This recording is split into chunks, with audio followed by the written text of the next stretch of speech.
Today is August 23rd, 2013. I'm Don Bittler at the Warhawk Air Museum in Napa, Idaho, where I'll be interviewing Kaku Akagi for our Veterans History Project in partnership with the Library of Congress.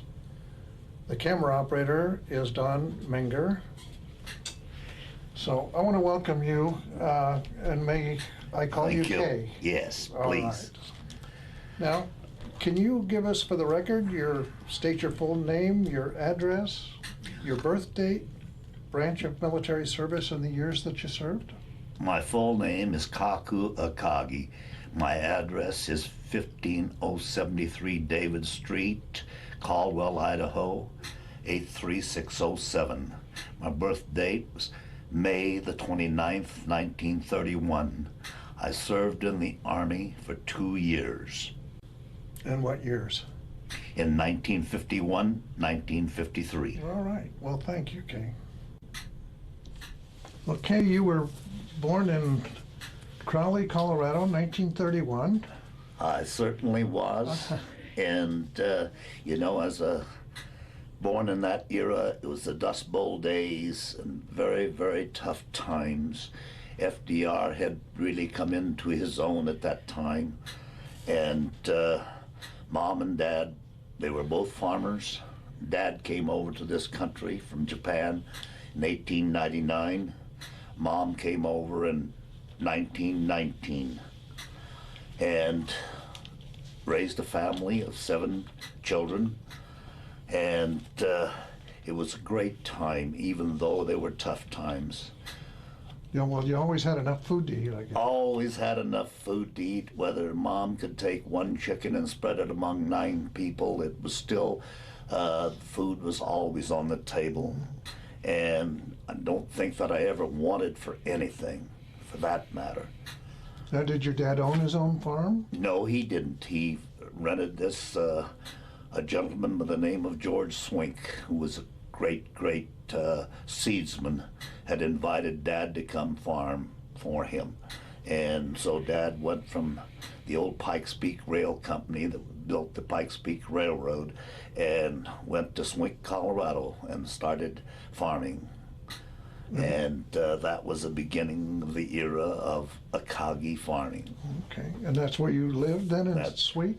That's where I was born and raised in. I was born in Crowley, Colorado, but we lived there the rest of all of my growing up years. Went to school in Crowley. But, okay. And you would have been 10 years old when the Second World War started. Can you tell us how you heard about it, or yes, it's maybe what you thing. Faced? I still remember the Sunday evening when we were sitting around, and the family was sitting around, and we were listening to this nice little radio that sat on the wall, and FDR came on and spoke of the infamy of Pearl Harbor and what had happened. And I still remember Dad's remark about, oh my gosh, this is something that should have never happened, and went on. But that was his thoughts. And, the next day, on a Monday, the 8th day of December, I still remember this, that as I went to school, that went into town, and the first sign I see on a window was "No Japs Allowed." And this is as a 10-year-old boy, and you think about, you've lived there all of your life, and you see these signs, but that was part of it. And growing up the next 4 years was very tough. But I learned a lesson well, that people, no matter what, it's how you act and how you perform is how they treat you. And later on in life, I think that those things were part of my upbringing and my ability to comprehend what goes on with other races and other people. But you were pretty much accepted before December 7th. Oh, before December 7th, we were all accepted. You know, you couldn't tell one from another. And schooling, Nobody no racial ever prejudice was a or racial anything, thing. And but the thing that was to go to the neighboring towns and playing basketball. I remember in a little town that was 7 miles to the south of us, I remember going down the basketball court as a freshman, and as I'm going down the court with the basketball, somebody sticks their foot out and I go sprawling, you know. But just things like that would happen. But as you grow older, you understand what they were thinking and the thought patterns that went through people's minds, and I am no better than anybody else. There's lots of thoughts that go through your own mind, as I later learned when I went into the service. Absolutely. Well, that's great insight. Okay, so you graduated from high school in Crowley? Crowley, and I went on to Fort Collins and spent 1949 and 50 at Fort Collins at Colorado A&M. And then when February came around of 1951, they asked us, I think the top 10% of the class, to take this test to see if we could stay in school or we would be drafted. Well, you know, young as I was and foolhardy, why would they pick the top 10% of the class to pass a test to stay in a school or not? No, I ain't gonna do that. And so consequently, 8 days later, I had a notice to report for the draft. And so I took my physical, and I think within 2 weeks I was in Fort Leonard Wood, Missouri. Now, the Korean War had already broken out. Korean War had broken out, and they were short of cannon fodder, and I mean they were very short. I remember when we went to take the physical, it didn't matter that they poked your nose and touched your butt, and that was it, and you were ready for go. I had a friend that had an arm that was broken, and he was held at a crook like this, and they right on through. Anything, as long as you could walk and talk, you got in. But the intensive training that we got in Fort Leonard Wood, but I was one of the fortunate few, since I had taken ROTC training in college, and so I had upbeat knowledge ahead of a lot of other kids that went at the same time. And also, I learned one other thing about what we as a nation done at that time.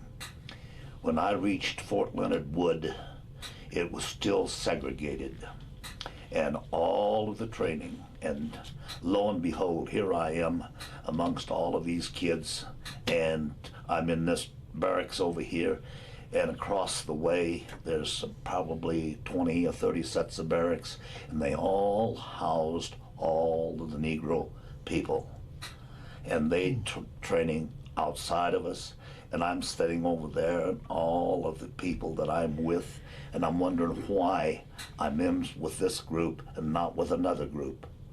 But you know, at that point in time, the thoughts just go into your mind and back out. But that was one of the things that reminded me that we lived in a world that was entirely different than any place else. And plus you were in the South. And we were in the South. Yep. Feelings ran deep as far as very prejudice. Deep, and I mean they were so deep that, and I learned that part of it very quickly, that at that point in time, all of the motor pool and the cooks were 95% Negro personnel. If you went in, that's where you headed for, and the trainings were all set up that way. But maybe at that point in time, I probably felt that they were a lot luckier than we were, because we were toting all the rifles and doing all the, dirty scrapping work. But anyway, that's just another part of the history. So how long was your boot camp?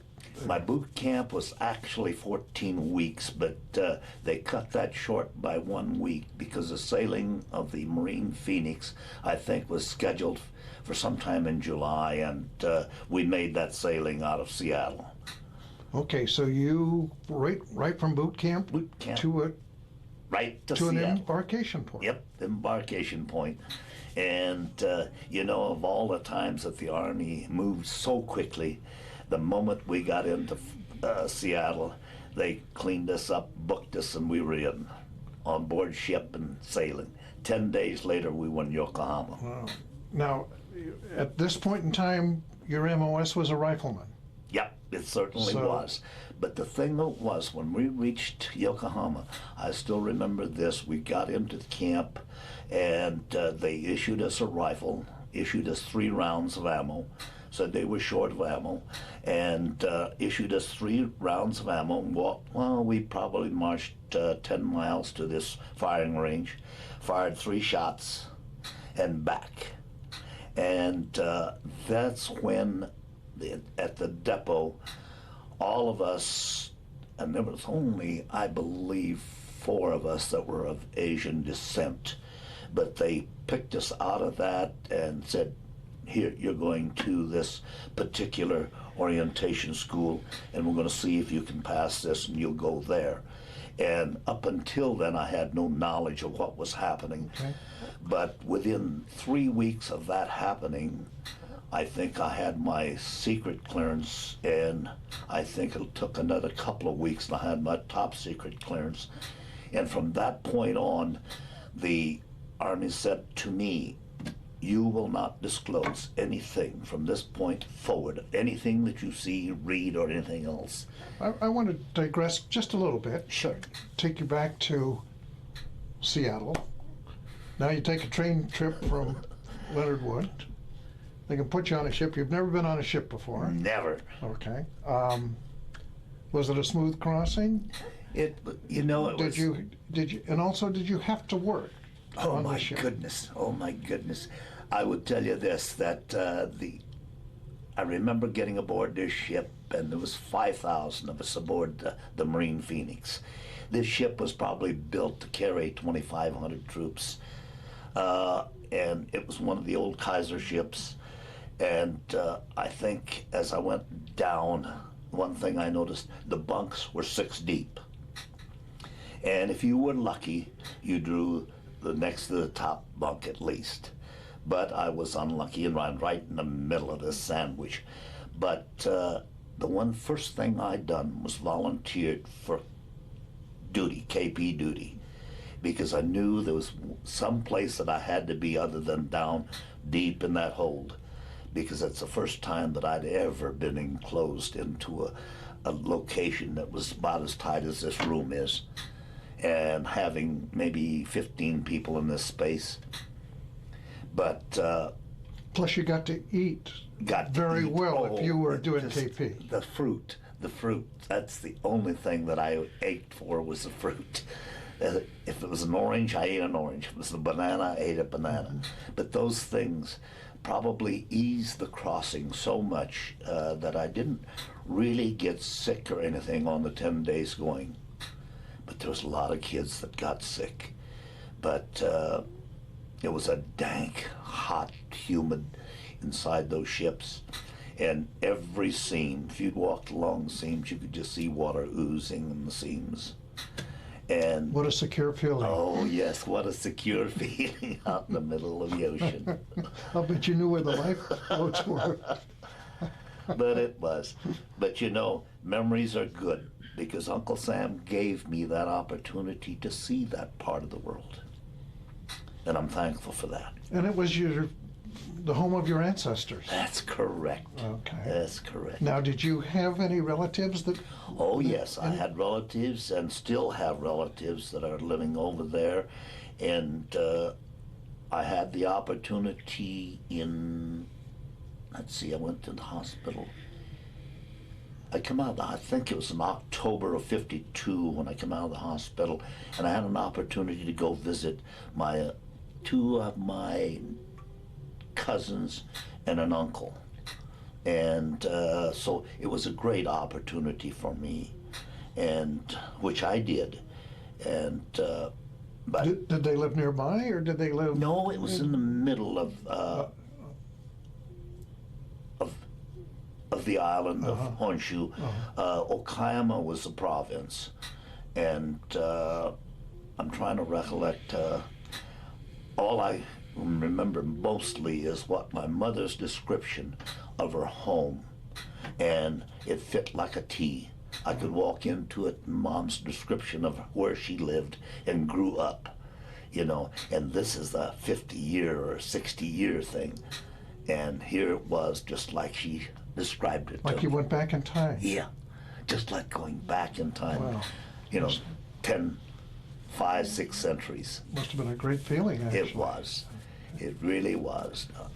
Now we'll go back to this being selected for the military intelligence unit. Tell us about it. You took this test. The selection, I think, and I really don't really know, but at that point in time when the selection committees, I think that not only my ROTC training, but probably they had other things that they'd done this from. But the lieutenant that took me on, his name was Kitagawa, and I can't recollect. I think he was out of Honolulu, but he was a Nisei that had served in World War II. And he took me under his wing and taught me everything that he could teach me, and I think I learned well. And so consequently, I think mostly if I hadn't have been Oriental, I probably would have been to line duty immediately, like all of the rest of the kids. But unfortunate or fortunate few, whatever it was, whether it was my knowledge or whether it was my skills as something else, I doubt that it was my skills, but really and truthfully, you have to be lucky. And Well, I'd rather be lucky than good. That's true, but I think putting an Asian in Korea dressed Yeah. up in an army uniform wouldn't exactly have been too comforting. No, it wouldn't have been the most friendly thing to do. No, not from the But, standpoint. No, you're absolutely right. But the thing that I learned in that particular phase of it was that keep your mouth shut. Don't use your mouth for anything other than to eat and to listen to other people. And, I followed that all the rest of my life, and I don't think from the time I left the service that I ever uttered one word about what I'd done or how I accomplished those things. And it served me in good stead Now, with everyone. can you talk about your duties in this military intelligence unit? It To was formed just correctly? just to say that all of the things I'd done, not only in studying papers, but doing the other type of work that I'd done, that 95% of it was really a progressive effort in trying to bring the war to an end. And the papers that crossed and the people that crossed, not only crossed my desk, but everyone else's desks, were so important to the entire effort that went on. It was surprising that back in that day and age of crude and really crude ways of garnering intelligence, in comparison today, probably in 10 minutes you could garner what we garnered in 6 months. Mm-hmm. But it was accurate. It was good information. Now, you did go to Korea. You said you had made frequent trips over there? Frequent flights. But those flights, like all things, if you went back and recorded, because I tried to go back into some of the recorded history of the 500th, and you will find nothing. You will find nothing of who and what. Even if you tried, you can find your name, but that's about it. And where did you go in Korea? And what would Only to the islands. to the Koji which was a prisoner of war camp? was Can- actually a PW camp. Can you show us on the map perhaps where that's located? Right there. Did you get it done? Or there we go. All right, and that was a POW camp. Mm-hmm. About how many prisoners did they have? Thousands? Thousands, thousands. And the thing of it is, most of the POWs that were in the age group of, say, 25 to 40, most of them spoke Japanese and Korean. Because if you remember, Korea was occupied by Japan. And so consequently, 95% of those people spoke both languages. And they spoke it fluently. They may not think that they did, but they did. So you question them in Japanese? Mm-hmm. Okay. And the Korean people, I would say if you went back and looked at it, that probably 20% of those people all spoke English. They had English as a basic language to learn in schools. And so consequently, they had a good first-hand knowledge. Surprising, even in Japan, there were so many people that I didn't think that could speak the English language. But I would walk on the streets and talk to people. And of course, I spoke to them in Japanese, and they would come right back to me in English and say, "Hey, how are you?" And they loved the slang expressions that you would use, you know.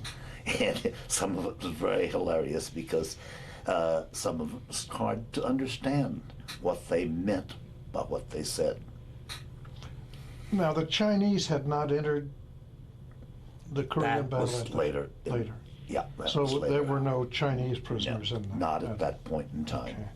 Because my service really actually ended in November as far as being all of that type of work. I've done the rest of my duties until February in Tokyo at the main offices. But I look back and say to myself, historically, I think that time of life for me was probably the best in gaining the knowledge of other people and how we associate with other people, regardless of whether they be Korean or whether they be Negro or whoever. I think I learned more in that last 3 or 4 months of my time in the service of how to associate with people. A life's lesson. An entire life lesson. Now, when you questioned these prisoners in the prisoner of war camp off the coast of Korea there, how long did you stay? Were you in and out? Generally in and out, because we had specific things that we needed and specific duties to accomplish. If you accomplished it, you were out of there. If you didn't, you were still out of there, because aircraft were just handy for us and in and out. And once you learned what you were after, that was it. Was that like a day there you were there, or was it a couple of days? Or Oh, no, never. I don't think we ever spent over 24 hours at any one location, ever, doing that. And there was reasons for it, and specifically because time was of the essence to where this information was needed.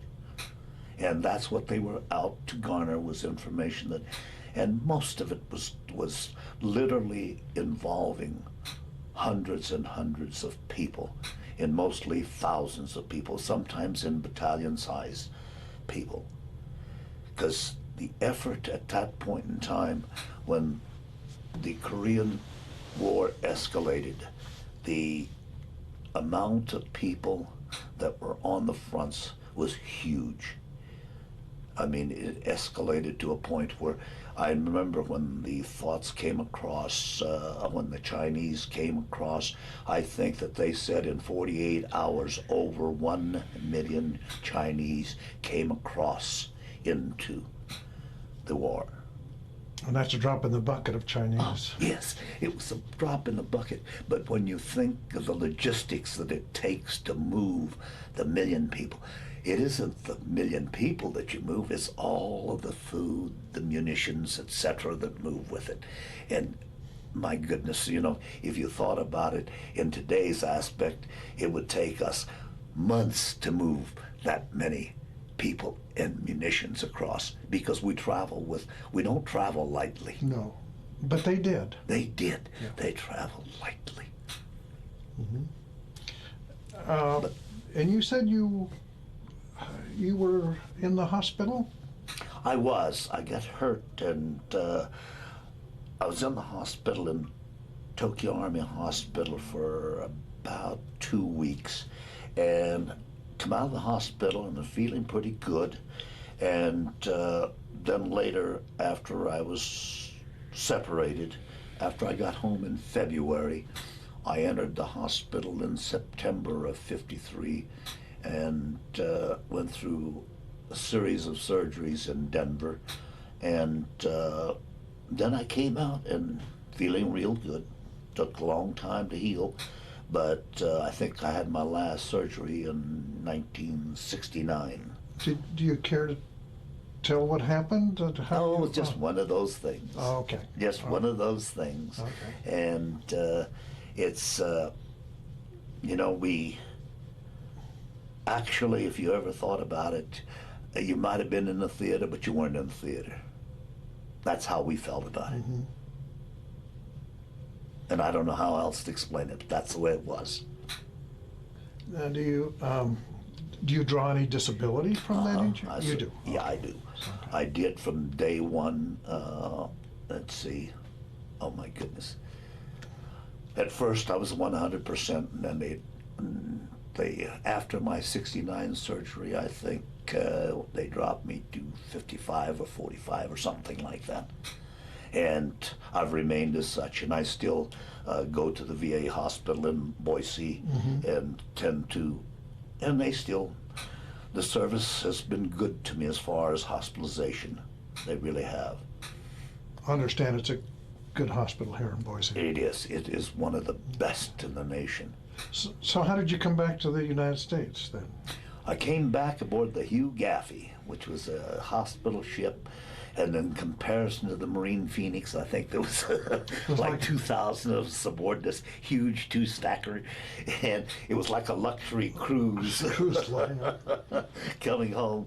But we didn't have to work, we didn't have to do anything, we laid around on the decks, and it was really and truthfully just like having a sail home. But the seas in February were not like the seas in July. But even then, it was still like a luxury cruise. And you, where did you embark in the States then? I disembarked in Seattle again, and then from Seattle, I rode a train to Colorado Springs at Camp Carson, or Fort Carson, and went through all of that. It took, I forget how many days to go through that, because I had to sign off in order to get out, and they said, you got to promise me we'll go to the hospital, and all of this. And I said, okay, I'll go in September, which was like 7 months down the road, and I was happy to get in and out of there and get home. And but when I went into the hospital in September, they whisked me in there and got me on the table, and we were, it didn't take that long to do all of the good things. But anyway, it was a pleasant journey home from Korea to the U.S. The Gaffey, like I said, was one of those ships that was an enjoyable trip home. All right. It really was. If you can, well, two things. Yeah, it was a nice ride, plus you were going home, so yeah. You had something to look forward to. Now, did you get to visit did you have time off when you were in the hospital in Camp Carson to visit your folks? And yeah, the first thing I'd done was, when I got home, Dad had passed away in 1949 as I was going off to college in October, but Mom was still living, and I got home and visited with my mother and all of my kin, brothers and sisters, and just had a good visit. And then, like I said, I spent that summer home in '53 before I went to the hospital, and so it was a good time. And like I said, today I look back and I say, thank you, Uncle. Through the good times, the bad times, it still was worth everything that I ever done in my life. And I wish that I could tell all of the kids that grew up that, hey, at 18, go serve a couple of years, put it in, learn discipline, learn how to associate with other people. And if you have a chance, use your brain for something other than a hat rack. Or the games they play now on their computer. Oh, So, okay, you mustered out in 1953. Did you go back to school? Was planning on going back to school, but like the old saying goes, when I had to go to the hospital, that changed all the aspects of everything that I wanted to do. My brother talked me into going back into the farming game, and so consequently, it was probably one of the best moves that I ever made, because from that point on, I had lots of ups and downs, but you know that life has been good to me.